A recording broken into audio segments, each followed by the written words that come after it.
Hello guys, welcome to my channel Dream and Achieve. I am Bharat and I am here with another lecture on Indian polity. Please दोस्तों मेरे channel को subscribe करें आपने अगर अभी तक नहीं किया तो. Please support me for making more amazing lectures. I hope that they will help you in all your competitive exams, especially UPSC, PSC and all the other exams. So अगर आप इसको देखते हैं तो मैं आपसे वादा करता हूँ कि ऐसा कोई भी क्वेश्चन नहीं है एग्जाम में जो आप सॉल्व नहीं कर सकते हैं. So please stay tuned and keep watching. आज हम बात करने वाले हैं दोस्तों प्रेसिडेंट ऑफ इंडिया के बारे में. हमारे भारत देश की एक बहुत ही इंपॉर्टेंट एंड प्रेस्टिजियस पोस्ट है प्रेसिडेंट, और उसका चैप्टर जो है हमारी लक्ष्मीकांत की बुक में भी दिया रखा है.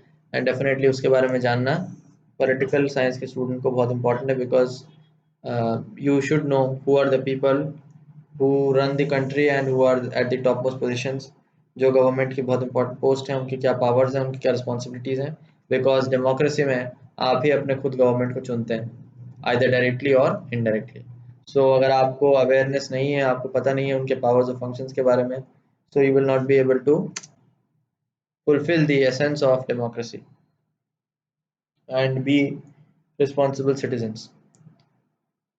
प्रेसिडेंट के रिलेटेड जो मैटर है दोस्तों, आर्टिकल्स 52 से 78 के बीच में कॉन्स्टिट्यूशन में दिया हुआ है इन पार्ट 5. राइट, आर्टिकल्स को एक बार जरूर याद रखते चलिएगा. अगर कोई चीज़ थोड़ी सी डिफिकल्ट हो सकती है तो वही है remembrance of the articles. Other things are very simple to understand, but यही थोड़ी सी कॉम्प्लिकेटेड चीज़ें हैं. सो आई होप कि आप इसको याद रख पाएंगे. ठीक, और ये जो है articles they deal not just with the president but they deal with the union executive. और यूनियन एग्जीक्यूटिव का पार्ट कौन कौन होता है दोस्तों? प्रेसिडेंट होता है, और प्रेसिडेंट के साथ वाइस प्रेसिडेंट होता है, प्राइम मिनिस्टर होता है, काउंसिल ऑफ मिनिस्टर्स होते हैं एंड द अटॉर्नी जनरल. तो ये 5 लोग होते हैं दोस्तों जो यूनियन एग्जीक्यूटिव का पार्ट होते हैं. प्लीज़ याद रखिएगा दोस्तों, दिमाग में जहन में बिठा लीजिएगा. राइट, इनको इसमें आपकी गलती नहीं होनी चाहिए, बिकॉज क्वेश्चन आपको आ सकता है कंफ्यूज करने के लिए मल्टीपल करेक्ट में पूछ सकता है. कोई पूछे कि क्या CAG part of the executive है, answer will be no, CAG is not a part of the executive. Right, यही 5 लोग हैं. कौन कौन? President, prime minister, vice president, council of ministers and attorney general of India. आपको मैंने बता दिया कैग नहीं आता है. प्रेसिडेंट की अगर हम बात करें तो एक्सक्लूसिवली हम इसके बारे में, प्रेसिडेंट के बारे में इस चैप्टर में बात करेंगे. बाकी सारों के बारे में मैंने सेपरेट लेक्चर में बात की है. सभी जितने भी यूनियन एग्जीक्यूटिव के जो मेंबर्स हैं उन सभी के रिलेटेड सेपरेट चैप्टर हमारी बुक में दिया हुआ है, और हम डेफिनेटली उसमें डिटेल में बात करेंगे. प्रेसिडेंट जो है हमारे देश का फर्स्ट सिटीजन होता है. मिनिमम एज उसके इलेक्शन के लिए 35 ईयर्स होनी चाहिए. एंड लोकसभा के मेंबर होने के लिए जो क्वालिफिकेशन रिक्वायर्ड है वो क्वालिफिकेशन प्रेसिडेंट के पास भी होने चाहिए. And he is the symbol of unity, integrity and solidarity of nation. हमारे देश में दोस्तों प्रेसिडेंट को एक डक हेड की तरह माना जाता है, और द डिजियोर हेड या डक हेड हमारा प्रेसिडेंट होते हैं. सारे के सारे गवर्नमेंट के functions are carried out in the name of the president, लेकिन actual power lies in the hands of prime minister and the council of ministers. Right, तो सारा का सारा एक्चुअल काम प्राइम मिनिस्टर करता है, उनको डिफैक्टो हेड भी बोला जाता है. वेयर एज प्रेसिडेंट जो है हमारे वो खाली डक हेड की तरह होते हैं, उनके नेम पे सारे एक्शंस गवर्नमेंट के लिए जाते हैं. बट फिर भी कुछ इंपॉर्टेंट रिस्पॉन्सिबिलिटीज प्रेसिडेंट की हैं, और वो क्या है वो हम इस चैप्टर में डिटेल में डिस्कस करते हैं.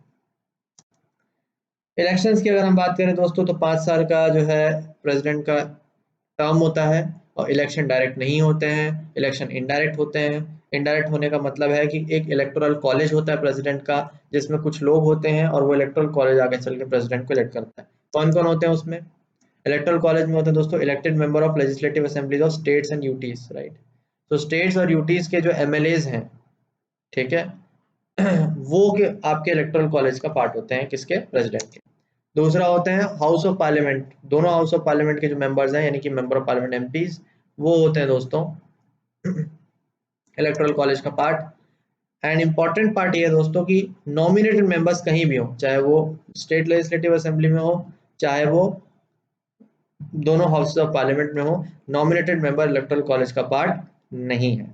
ये बड़ा इंपॉर्टेंट चीज है जो आपको पता होनी चाहिए. पहले एक और चीज, इसके अलावा दोस्तों एक और इम्पॉर्टेंट चीज जो आपको पता होनी चाहिए कि अगर लेजिस्लेटिव काउंसिल कहीं पे है स्टेट में, जैसे कि यूपी हो गया, उस लेजिस्लेटिव काउंसिल के मेंबर्स के पास भी पावर नहीं है प्रेसिडेंट को इलेक्ट करने की, वो भी इलेक्टोरल कॉलेज का पार्ट नहीं है.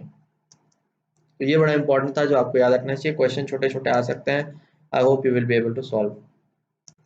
वैकेंसी ऑब्वियसली बड़ा इजी है दोस्तों. वैकेंसी तब हो सकती है उसके ऑफिस की अगर उसका टर्म एक्सपायर हो जाए, अगर वो रिजाइन कर दे तो भी वैकेंट हो जाएगा, इम्पीचमेंट प्रोसेस यानी कि उसको निकाल दिया जाए। क्या प्रोसेस हम डिटेल में आगे बहुत डिटेल में भी डिस्कस करने वाले हैं। तो इम्पीचमेंट अगर हो जाए तो वेकेंट हो जाएगा, डेथ हो जाए तो ऑब्वियसली वेकेंट हो ही जाएगा। या फिर इलेक्शन डिक्लेयर्ड वाइड, अगर इलेक्शन को गलत ठहरा दिया गया या इलेक्शन में कुछ गड़बड़ियां पकड़ ली गई, इलेक्शन में कुछ डिफॉल्ट पकड़ी गई, तो ऑब्वियसली प्रेसिडेंट को उस हाउस से हटना पड़ेगा, राइट। और इंपॉर्टेंट चीज ये, there is delay in election of new president, old one keeps holding office and not VP. ये बड़ा इंपॉर्टेंट है। ऐसा नहीं होता दोस्तों कि मान लीजिए प्रेसिडेंट का इलेक्शन होने में देरी हो गई, तो अब 5 साल का प्रेसिडेंट, पुराने प्रेसिडेंट का टर्म कंप्लीट हो गया है तो अब उसको हटना कंपलसरी हो जाएगा, नहीं। जब तक नया प्रेसिडेंट इलेक्ट होकर नहीं आता है तब तक पुराना प्रेसिडेंट अपने ऑफिस को होल्ड करके रखता है। ऐसा नहीं होगा कि वाइस प्रेसिडेंट उस टाइम पे आके प्रेसिडेंट का रोल निभा लेगा, नहीं, ऐसा नहीं।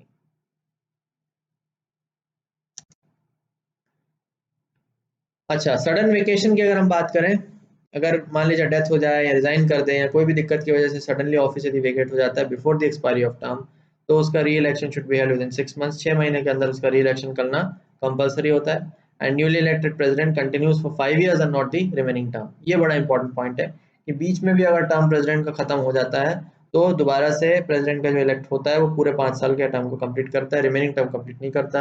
Unlike the Panchayati Raj system, जहाँ पे नया पंचायत, अगर पुरानी पंचायत डिसॉल्व हो जाती है तो नई पंचायत जो है सिर्फ रिमेनिंग टर्म के लिए कंटिन्यू करती है, राइट। और जिस समय के लिए 6 महीने के लिए इलेक्शन होने हैं और नया प्रेसिडेंट आ रहा है, उस समय के लिए वाइस प्रेसिडेंट प्रेसिडेंट के रोल को ऑब्वियसली निभा सकता है, क्योंकि पुराना president now is not know longer available for the delegation of his duties. और यदि वाइस प्रेसिडेंट का ऑफिस भी वेकेंट है किसी वजह से, उस केस में that is chief justice of India जो है उसका ऑफिस को होल्ड करता है। अगर वो भी एब्सेंट है तो that is then senior most जज ऑफ द सुप्रीम कोर्ट जो है आपके ऑफिस को होल्ड करेगा। ठीक, ये आपके वैकेंसी से रिलेटेड पॉइंट्स हैं जो मैंने आपको बता दी। कंडीशन ऑफ ऑफिस क्या है कि भाई क्या क्या कंडीशन है जिसमें प्रेसिडेंट अपने ऑफिस को होल्ड कर सकता है। पहली चीज है दोस्तों, she should not hold any office of profit. Office of profit का मतलब होता है दोस्तों कि सरकार की एक लिस्ट होती है, गवर्नमेंट के जो ऑफिसेज हैं उनको ऑफिस ऑफ प्रॉफिट के अंदर डाला जाता है, जिससे बेसिकली आपको सरकारी तनख्वाह जो है मिल रही है। अगर वो सारे ऑफिस में से कोई भी एक आप होल्ड करते हैं तो then you are not eligible for the office of the president, आपको वो वाला पोस्ट छोड़नी पड़ेगी। इम्यून फ्रॉम क्रिमिनल प्रोसीडिंग, देखिए कितनी बड़ी इम्यूनिटी हमारे प्रेसिडेंट को मिली हुई है कि जब तक वो ऑफिस में है तब तक कोई भी क्रिमिनल केस प्रेसिडेंट के खिलाफ नहीं कायम किया जा सकता। सोचिए, मतलब एक बहुत बड़ी चीज होती है दोस्तों। इसीलिए बहुत ही रिस्पेक्टेड आदमी जो है देश का, जो हाईली डिग्निफाइड पर्सन है, उसी को यूजुअली जनरली प्रेसिडेंट बनाया जाता है। मतलब क्रिमिनल प्रोसीडिंग्स आप उस इंसान पे कर ही नहीं सकते। क्यों नहीं कर सकते, उसके पीछे का लॉजिक ये है दोस्तों, नॉट बिकॉज कि उसके पास बहुत पावर्स हैं और उसको हम इम्यूनिटी प्रोवाइड कर रहे हैं, बट सिंपली बिकॉज हम ये मानते हैं कि प्रेसिडेंट हमारे देश को symbol of unity, integrity and sovereignty है। मतलब he is a kind of like an ideal man, एक ऐसा इंसान जो सारे दागों से मुक्त है, राइट। तो क्रिमिनल प्रोसीडिंग उसके खिलाफ करना अपने आप में एक उसकी तौहीन है, एक डिसरिस्पेक्ट है, ऐसा माना गया है। ठीक है, तो नॉट बिकॉज कि भाई वो कर, नॉट बिकॉज कि उसको इम्यूनिटी देने का उद्देश्य ये है दोस्तों कि such a man, such a highly dignified person, अगर, क्योंकि आप सोचिए ना दोस्तों कि एक ऐसा इंसान जो देश को रिप्रेजेंट करता है, देश का सिंबल है, उसी के खिलाफ आप क्रिमिनल प्रोसीडिंग कर रहे हो, मतलब पूरे देश के ही इमेज के वो बहुत ही नेगेटिव में जाएगा। सोचिए कि जिस बंदे को आपने रखा हुआ है अपने देश के सिंबलाइज करने के लिए, सारा काम गवर्नमेंट को उसके नाम पे होता है, he is suppose to be the epitome of the country, उस बंदे के खिलाफ क्रिमिनल प्रोसीडिंग हो रही है तो देश की इमेज का क्या होगा दोस्तों। इसीलिए उसको इम्यूनिटी दी गई है कि आप नहीं, आप क्रिमिनल प्रोसीडिंग उसके खिलाफ नहीं हो सकती। सिविल प्रोसीडिंग दोस्तों हो सकती है। सिविल प्रोसीडिंग के लिए 2 महीने का उसको नोटिस दिया जाएगा पहले से। अच्छा, दोनों में से किसी भी हाउस का वो मेंबर नहीं हो सकता, एमपी नहीं हो सकता, या फिर स्टेट लेजिस्लेचर का भी वो मेंबर नहीं हो सकता। अगर वो इलेक्ट होता है तो उसको अगर वो प्रेसिडेंट के पद पे इलेक्ट हो जाता है, जिस दिन वो प्रेसिडेंट बना उस दिन उसको पुराने ऑफिस को छोड़ना पड़ेगा, चाहे वो एमपी का हो चाहे वो एमएलए का हो। राष्ट्रपति भवन उसका जो है ऑब्वियसली ऑफिशियल रेसिडेंस है, उसकी फैसिलिटीज पूरी की पूरी हमारे प्रेसिडेंट को मिलती हैं। दिल्ली में सिचुएटेड है, बहुत अच्छा एक हिस्टोरिकल मॉन्यूमेंट की तरह उसको देखा जाता है। आप चाहें, अगर आप इंडिया में रहते हैं, अगर आप विजिट करेंगे कभी इंडिया, तो you should definitely check it out, it is a wonderful place. Emoluments यानी सैलरी क्या होंगी, वो पार्लियामेंट समय समय पर डेफिनेटली वो तय करता है, बट उसको कम नहीं किया जा सकता, उसको डिमिनिश नहीं किया जा सकता टू हिज डिसएडवांटेज। बढ़ा भले सकते हैं, कम नहीं कर सकते, because obviously that will be a disrespect for the person। अब हम ये देखते हैं दोस्तों कि जो कैसे कैसे प्रेसिडेंट के इलेक्शन यानी कि किया जाता है, उसका पूरा प्रोसीजर क्या है। इलेक्टोरल कॉलेज तो हमने देख लिया कि भाई कौन कौन लोग वोट करते हैं, बट लेकिन अब हम देखते हैं कि वोटिंग का प्रोसीजर क्या है। तो वोटिंग का प्रोसीजर दोस्तों, it is an indirect election by means of proportional representation with the help of single transferable vote. अब इसका एग्जैक्टली मतलब क्या होता है ये हम समझने की कोशिश करते हैं। दोस्तों होता क्या है कि हर एक एमएलए और हर एक एमपी के जो वोट है उसको एक वैल्यू असाइन की जाती है, और फाइनली उन सभी वैल्यूज को लास्ट में सम किया जाता है, टोटल किया जाता है, और जिस बंदे को सबसे ज्यादा वैल्यू का वोट मिलेगा वो इंसान जो है इलेक्ट हो जाएगा फाइनली। तो वैल्यू निकालते कैसे दोस्तों, स्टेट का पूरा पॉपुलेशन को number of elected members of state legislative assembly से डिवाइड करते हैं और फिर मल्टीप्लाई करते हैं बाय 1000। जैसे लेट से फॉर एग्जांपल 20 करोड़ की पॉपुलेशन है स्टेट की, ठीक है, और इलेक्टेड मेंबर सपोज 100 है, 20 करोड़ का या 5 है मान लीजिए। सो नंबर ऑफ इलेक्टेड, तो टोटल पॉपुलेशन को number of elected members into 1000, तो बेसिकली 5 अगर इलेक्टेड मेंबर्स हैं तो 20 करोड़ का 5000 से डिवाइड करोगे, तो जो भी आंसर आएगा that will be the value of vote of 1 MLA. समझ रहे हैं। तो बेसिकली यहाँ पे आप बेसिकली ये समझ सकते हैं कि पॉपुलेशन के हिसाब से हर एक एमपी के वोट को जो है उसकी वैल्यू दी गई है। जिस स्टेट की पॉपुलेशन ज्यादा होगी उस स्टेट के एमएलए को ज्यादा वैल्यू होगी उसके वोट की, as compare to that state where the population is less. यहाँ ये बेसिकली इसका लॉजिक ये है कि लार्जर पॉपुलेशन के इंटरेस्ट को रिप्रेजेंट करने का ये बेसिक तरीका है। बिकॉज फाइनली डेमोक्रेसी में दोस्तों आप डायरेक्ट इलेक्शन तो करवा नहीं पा रहे, because the process is very tedious and very cumbersome. तो आप इनडायरेक्ट में भी करा लो, लेकिन कहीं ना कहीं the will of the people must be reflected in that. So how they have done it कि पॉपुलेशन के बेसिस पे जितना ज्यादा पॉपुलेशन होगा उतना ही ज्यादा उस एमएलए के जो वोट है उसकी मान्यता होगी, क्योंकि because MLA represent, because MLA is directly elected by the people.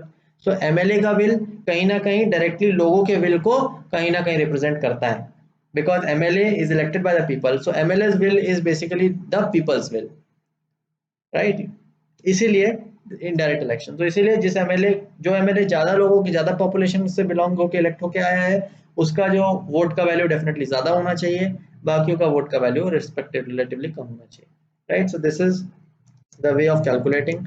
MP में भी सेम करते दोस्तों। एमपी में क्या करते हैं कि सारे स्टेट्स के जितने भी एमएलएज हैं उनको टोटल नंबर ऑफ एमपी से डिवाइड करते हैं। मतलब सपोज भारत में 29 स्टेट्स हैं या 28 स्टेट्स हैं, उन 28 स्टेट्स के जितने भी एमएलएज हैं हर जगह पे सारे लेजिस्लेटिव असेंबलीज के, उन सभी एमएलएज को टोटल कर दीजिए, जितने आए उसको नंबर ऑफ एमपी से डिवाइड कर दीजिए, that will give you the vote of 1 MP.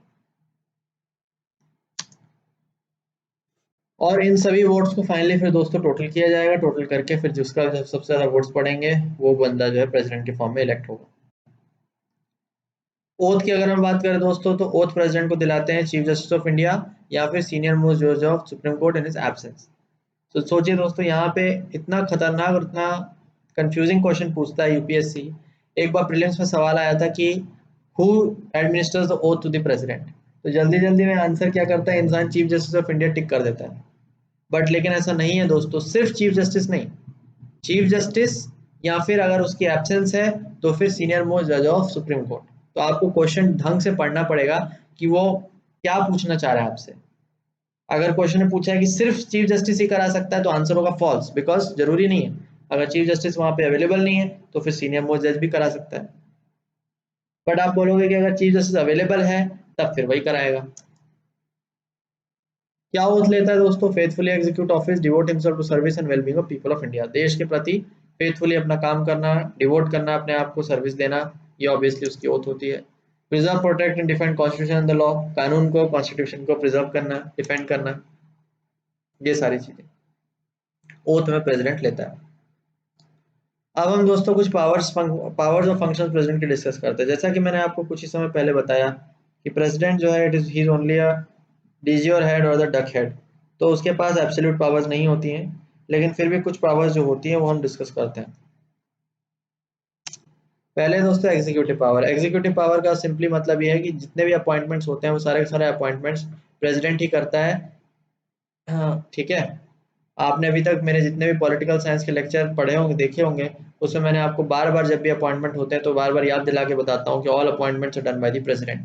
तो चाहे वो members of all India service हो, चाहे वो अटॉर्नी जनरल हो, चाहे वो members of the state public service commission हो, चाहे वो कुछ भी हो दोस्तों, मतलब ज़्यादातर special officer for linguistic minorities वो ले लीजिए, बहुत सारी चीज़ें सब, खास करके सेंट्रल गवर्नमेंट एम्प्लॉय जितने भी हैं सारे अपॉइंटमेंट्स प्रेसिडेंट ही करता है।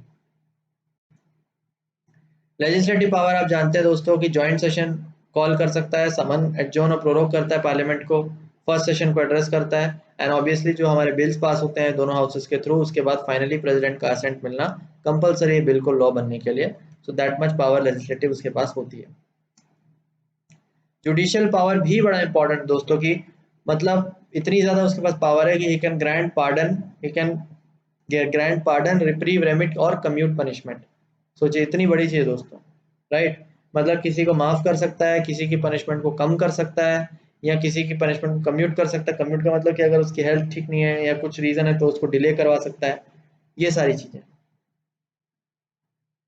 इन वैसे इन टर्म्स का क्या मतलब है डिटेल में हम आगे देखते हैं कि एक एक टर्म का मतलब क्या है, बट प्रेसिडेंट के पास वाइड जुडिशियल पावर्स भी हैं, खास करके किसी व्यक्ति की अगर पनिशमेंट हो उससे रिलेटेड।